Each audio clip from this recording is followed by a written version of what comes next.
Welcome to AI TV News. This November, millions of American families are facing the risk of losing their food aid.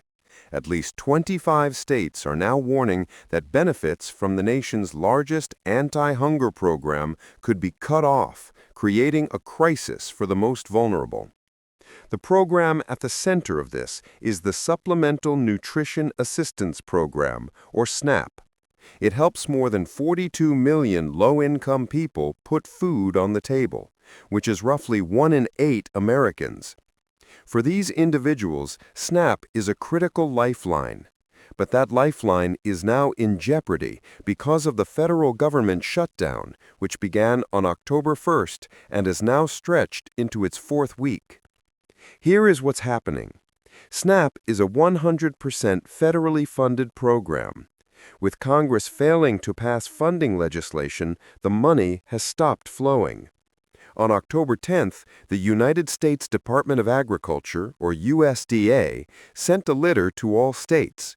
It instructed them to put a hold on processing November's SNAP benefits, citing insufficient funds. To pay for a full month of benefits nationwide costs about $8 billion. The USDA's contingency fund only has $6 billion. The impact of this shortfall is immense. Over 40 million people rely on these benefits. A large number of them are children, the elderly, and people with disabilities. In California, for example, over 63% of the 5.5 million people who receive benefits are children or seniors. In Georgia, 80% of households receiving SNAP include a child, a senior, or a person with a disability. And in Maine, more than half of all SNAP households include a person with a disability. States from across the political spectrum are sounding the alarm. California's Governor Gavin Newsom has warned that 5.5 million residents are at risk.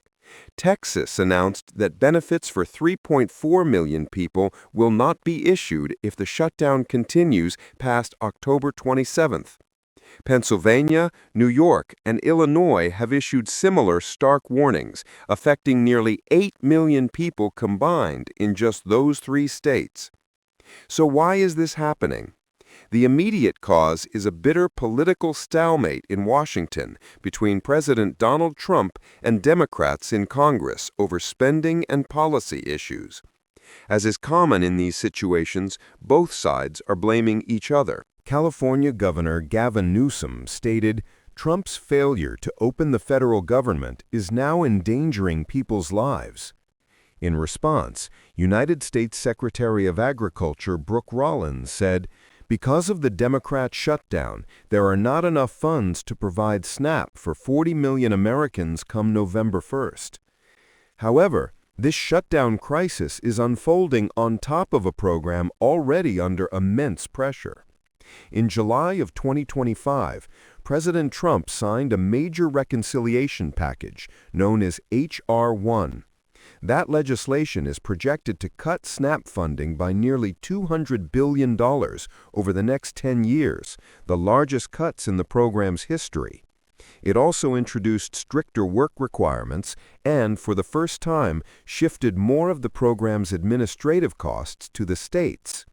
The Urban Institute estimated that these changes were already set to cause over 22 million families to lose some or all of their benefits, even before the shutdown began. The consequences of a November cutoff extend far beyond individual households. Local food banks are bracing for what they call a double whammy, a massive surge in demand from families who have lost their SNAP benefits, happening at the exact same time their own federal aid is being delayed by the shutdown. Leaders of food banks say they simply cannot handle the entire burden. The Atlanta Community Food Bank noted that the $250 million in monthly SNAP benefits in Georgia is equal to the total value of food they distribute in an entire year. Local economies will also take a hit. SNAP benefits are spent at local grocery stores and farmers markets.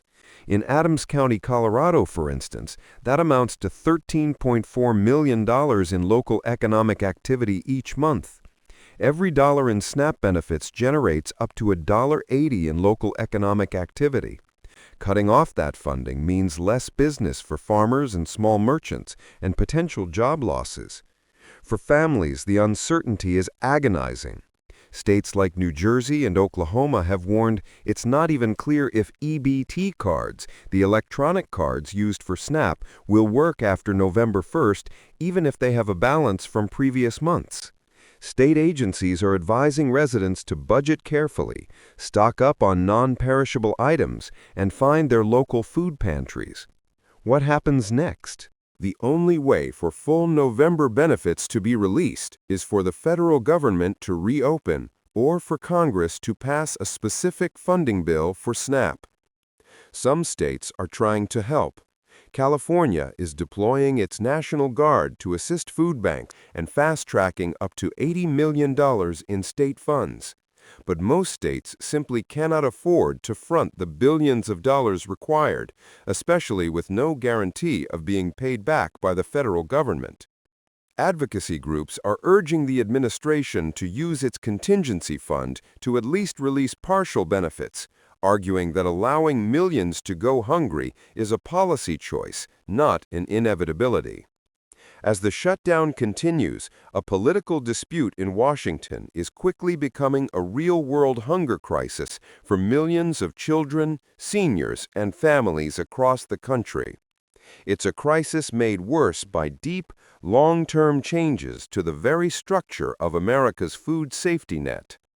In millions of American households, a letter is arriving that could dramatically change the family budget. It's a notice about the cost of health insurance for 2026, and for many, it contains a severe shock. This isn't a distant problem. It's a reality unfolding right now, and lawmakers like Congressman Chris Deluzio of Pennsylvania are sounding the alarm. He warns that without immediate action from Congress, this is a crisis that will hit kitchen tables across the country. So, what is happening? The story centers on something called enhanced premium tax credits. To understand what those are, we need to take a quick step back. The Affordable Care Act, often called the ACA or Obamacare, created online marketplaces like healthcare.gov, where people who don't get insurance from an employer can shop for a health plan. To make these plans affordable, the law included tax credits, which work like a discount to lower the monthly cost, known as a premium. Then, in 2021, the American Rescue Plan Act made these discounts even bigger and available to more people. It was a response to the economic strain of the COVID-19 pandemic. For the first time, this enhancement helped middle-income families who previously earned too much to qualify by capping their insurance costs at 8.5% of their income. It also lowered costs for people who were already getting help. These enhanced credits were so effective that enrollment in marketplace plans has more than doubled from 11.4 million people in 2020 to over 24 million in 2025. In fact, about 92% of everyone enrolled in a marketplace plan received these credits in 2025. But here's the problem. These enhanced credits were temporary.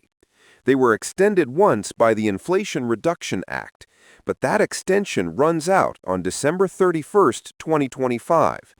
If Congress doesn't act to extend them again, the country is headed for what experts call a premium cliff. What does that cliff look like? Nationally, people who get financial help are projected to see their out-of-pocket premium payments more than double on average, a staggering 114% increase.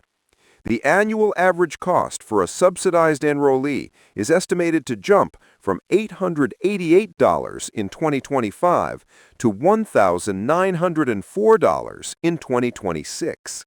Let's make that more concrete. A family of 4 with an income of $45,000 who might be paying nothing for their plan right now could see their annual cost leap to over $1,600. The impact is even more severe for older middle-income Americans.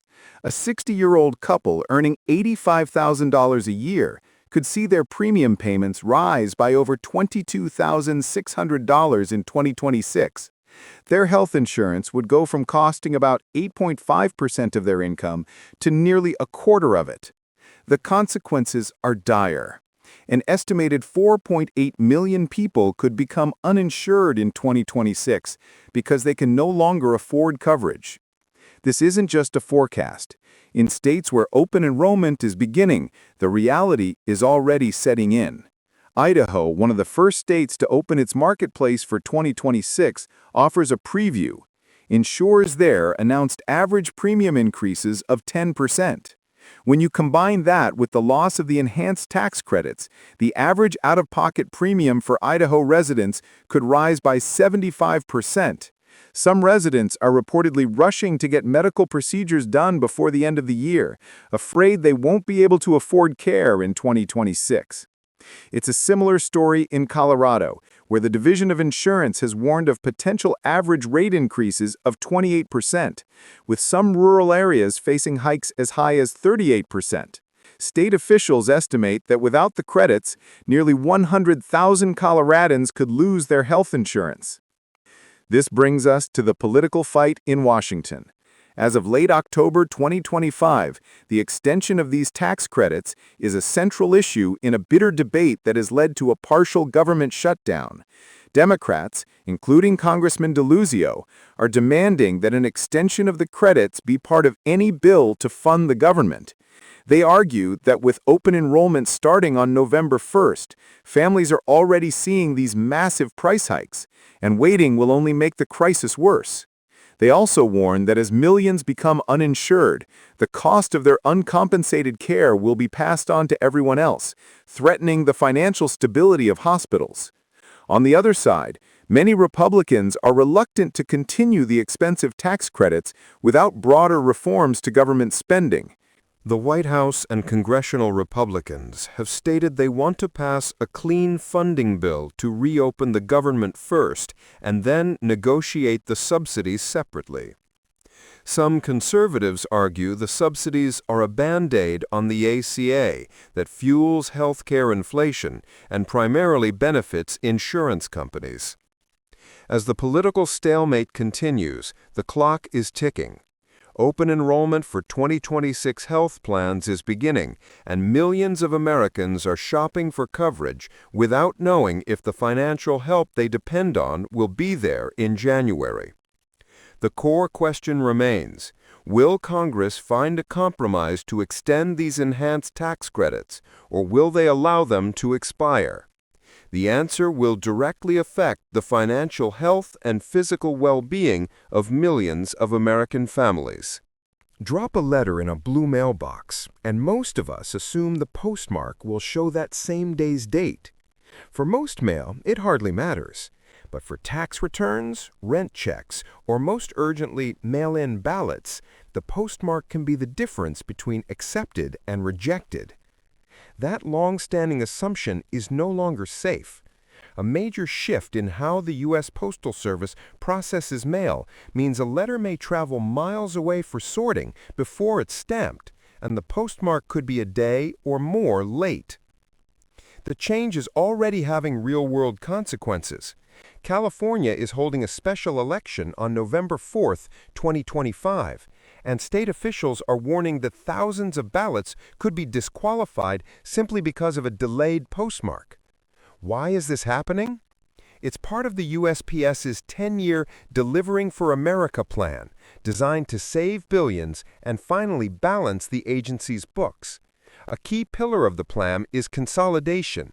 Instead of sorting mail at hundreds of local post offices, the work is shifting to a smaller number of large regional hubs. Picture it like this. Every neighborhood used to have its own kitchen. Now all the ingredients are shipped to a few giant kitchens, cooked there, and then sent back out. That round trip eats up time. In practice, a letter dropped in a hometown collection box is no longer sorted or stamped on site.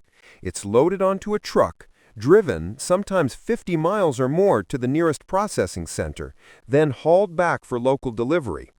That extra leg is why a piece of mail may not get a postmark until the next day. Communities farther than about 50 miles from a hub are most at risk. The Postal Service has even proposed new language in its handbook, clarifying that a postmark does not inherently or necessarily align with the day the mail was accepted. While USPS notes it never guaranteed same-day postmarking, the new network makes the delay far more common, especially in rural areas. Back to California's November 4th election. Voters are deciding Proposition 50, a high-stakes redistricting measure. State law says a mail-in ballot must be postmarked on or before Election Day.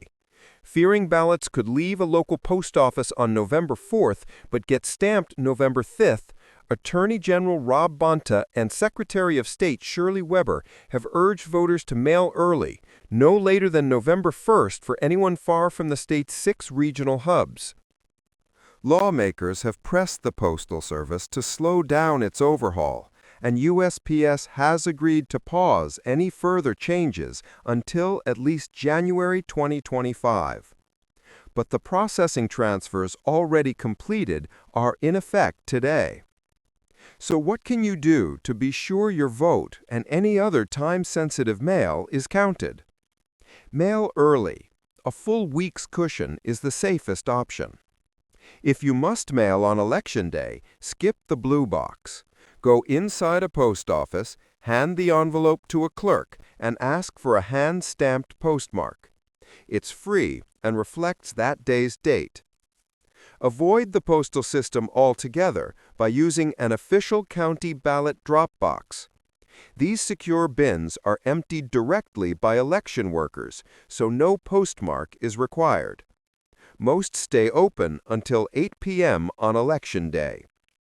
You can also bring your ballot to any polling place or vote center in your county, or vote in person.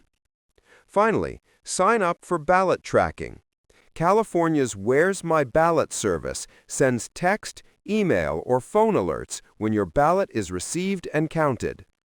The postmark delay is a small detail with sweeping implications. As the Postal Service modernizes, planning ahead is now part of responsible voting and sending anything else that lives or dies by the date stamped in the upper right-hand corner.